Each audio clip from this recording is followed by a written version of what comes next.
শুভ দুপুর বন্ধুরা, আজকে আবার চলে এলাম ধওলগিরি ভিডিও নিয়ে। সেই পুরী ভিডিও বললাম না, একের পর এক ভিডিও আপলোড করব, আসলে সময় পাচ্ছি না, এডিটিং করতেই পারছি না, সময় নেই। তাই কিন্তু তোমরা তো আমার পরিবার, তোমাদের সাথে তো শেয়ার করতেই হবে, তাই না? এই দেখো, ধওলগিরির ওপরে আমরা তো উঠে গিয়েছি। তারপর ওখান থেকে পুরো শহরটা দেখা যাচ্ছে। দারুণ একটা ভিউ ওপর থেকে। আমরা এখন যাবই নিচে অংশটাই, কিন্তু আমরা সেটা ওপর থেকেই তোমাদেরকে একটু দেখিয়ে দিলাম।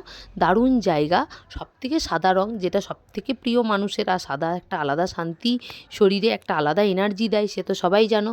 দেখো, আমি তো উঠতেই পারছিলাম না তাড়াতাড়ি করে, আমার মেয়ে বলছে দেখো আমি তাড়াতাড়ি উঠে যাচ্ছি, তাই উঠে টাটা করে দিচ্ছিল। তারপর আমরা বুদ্ধ মন্দিরের ভেতরে প্রবেশ করলাম, ভেতরটা একটু দেখিয়ে দিলাম, কারণ যদিও মোবাইল ক্যামেরা সব কিছু বন্ধ বলেছিল করতে, কিন্তু এই যে একটু নেশা লুকিয়ে লুকিয়ে একটু তুলে নিয়েছিলাম, যদিও দেখতে পেয়ে গিয়েছিল, কিন্তু পরে কিছু আর বলেনি আমাদেরকে। সেইভাবে বলেছিল যে তোলাটা ঠিক নয়, কিন্তু সেইভাবে আর কিছু বলেনি। বকা খেলেও তুলতে তো হবে, তাই না?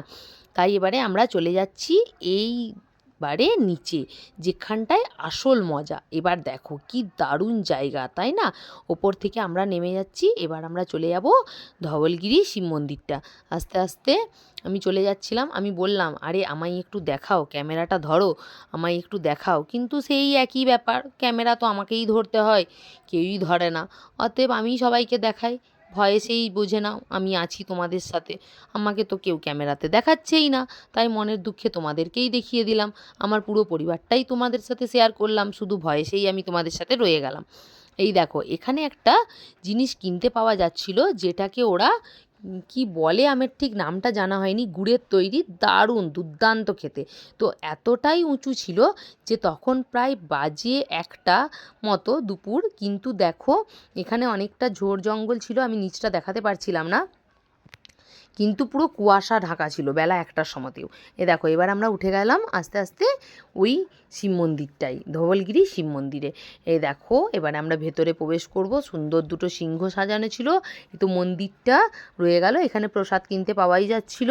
এবারে সবাই আস্তে আস্তে, এখানে যজ্ঞকুণ্ড, একটা তুলসী মঞ্চের মতো তৈরি করা ছিল, কোনো একটা ঠাকুরের ওরা একটা কোনো নিয়ম ওদের রয়েছে, তো বলছিল, যদিও এখানেও ক্যামেরা অফ রাখতে বলেছিল, তাই ভিতরটা বিশেষ কিছু দেখাতে পারবো না। এই দেখো বাবা ঢুকে গেল,